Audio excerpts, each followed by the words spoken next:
Hello guys. Okay, so next on the In the Kitchen with Lymph, I am going to be making for the very first time raw milk yogurt.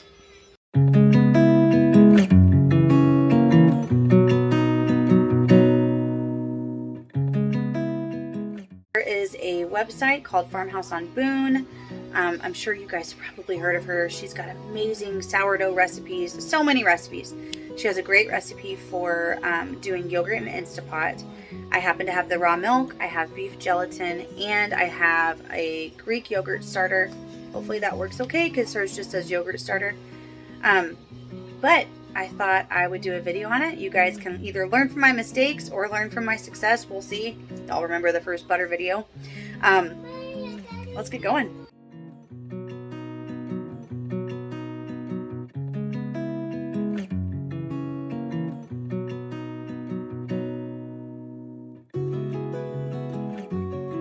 So this is a Greek yogurt starter culture. This is from culturesforhealth.com. I purchased this last year, never used it. I got the beef gelatin from a local health store. The raw milk comes from a farm that's about an hour or so away. And then the Instapot, so that's what we need. Okay, you might be able to hear Charlie Brown in the background, but it's okay. So the first thing that you're going to do is shake up your milk. You're just going to start with 2 cups at first, and we're going to put it in the Instapot. So we're going to start out with 2 cups of milk, and that is going to go into the Instapot. And then you're going to either push the saute button or double press the yogurt button. I'm going to add in my 2.5 tablespoons of gelatin, and I'm going to whisk it in until it dissolves. Alright, hopefully that was enough. Now I turned that off, and I'm going to turn it to the yogurt function for 24 hours. I don't know if I'm going to do, she said at least 8, so I guess maybe I'll do the full 24, you guys. So we'll pick this up tomorrow when it's done, right? But for now, the next part after we do that is we're going to just pour in the rest of the milk.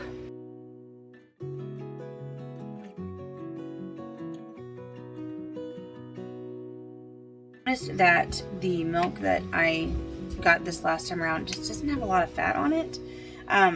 But one of them had a ridiculous amount of fat, like it was almost half fat, so I saved some of that off top. I'm actually going to add that in here to make it a little bit creamier, just because the fat content was so low in the other 2 jars. So now that I've added that in, I have to add the yogurt culture on top and whisk that in, and I'm going to also whisk in this. Fortunately, I do not have 1/8 of a teaspoon, so I have 1/4, and I just, we'll see, hopefully that was enough. So you whisk in the yogurt starter, and then put the lid on and just let it sit. I mean, it seems really easy. So we'll see, guys. We'll see how it turns out. I'm going to add sweetener, I think, to the individual portions instead of doing the entire thing. I don't know. Not even sure what I'm going to use yet. Maybe just, like, I don't know. I could add vanilla to this, too. I'm kind of wondering if I could have vanilla. I'm going to get back to you on that. Alright, guys. I'm going to put the lid on.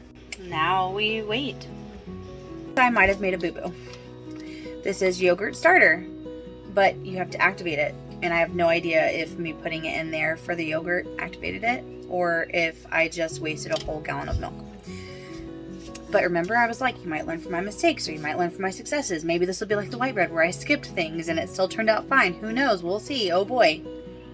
I'm gonna do a little research into that, and I really hope that tomorrow I'm showing you yogurt and not some weird mixture that I made.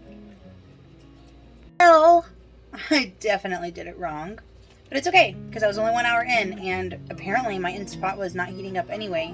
Now it seems to be. I don't know what was going on.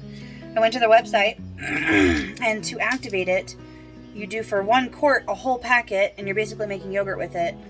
And I had 2 quart. Oh, I had a gallon in there, so I had to add both packets. So guys, please make sure that you read the instructions on your starter cultures. Okay. Yeah. So I'm about to go out and check the yogurt. I'm a little bit nervous, so let's go see what it looks like. Out in our fridge in the building, and I don't actually know what I'm looking for, but it looks like it's set. So I think I might have made yogurt. Sam says it's the right consistency, so might be a little they're gonna try it. Wait, it's gonna be good. Lucia's gonna try it too. What? No, I'm not. Yeah, you are. At least it's So this doesn't look great. The recipe called for gelatin, but then remember how I messed up on the activating the starter? So I didn't do the starter right, the culture right, or whatever, but it's okay. What we're gonna do is take an immersion blender, we're gonna add honey and vanilla to it, and then we're gonna taste it. It's not bad for you or anything like that. It's just that the gelatin definitely did not incorporate the way that it was supposed to. For how I was like, this might be a video where you learn from my success, or you might learn from my mistakes. Well, the jury's not in yet. We don't know what happened. Added some vanilla in there. Now I'm gonna add some local honey, and we are going to immersion blend the snot out of this, as Sam so lovingly just put it. Sounds really gross when you say that while looking at this. He wants to be embarrassed and be like, wow, look, another fail video like the butter one.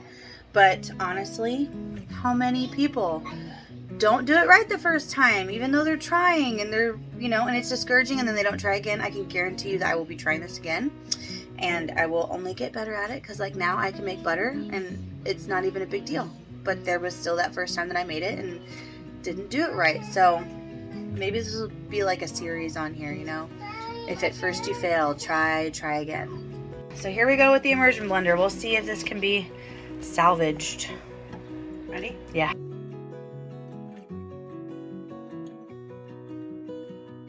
I got it. Okay. See, I'm nervous. Good luck. It's a little runny now, but it's gonna thicken up, remember.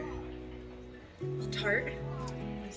Really likes the taste because she doesn't like hers as sweet, but I think it needs more sweetener.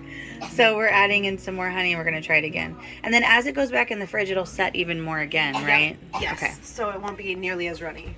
That looks pretty. That looks like a dessert. Oh, thanks. I try. Master Chef, you know. Mom. Just kidding. Yeah, Master Chef Mom. Yeah, Master Chef Mom. So I had some with maple syrup added into it, and it was not bad. In fact, it was pretty good. It does have a little bit more of a tart taste than I'm used to, but I also have never made my own yogurt, and I usually eat store-bought yogurt. So it was not a waste. The consistency is beautiful now. All of that like chunkiness from the gelatin has been mixed in. And I definitely prefer the maple flavor over the honey, but I also love pure maple syrup, so not a waste, you guys. It was not a total failure. That's exciting. And I hope you weren't watching this trying to learn how to make it yourself. Maybe you just watched it to enjoy my creative process of learning what to do and what not to do.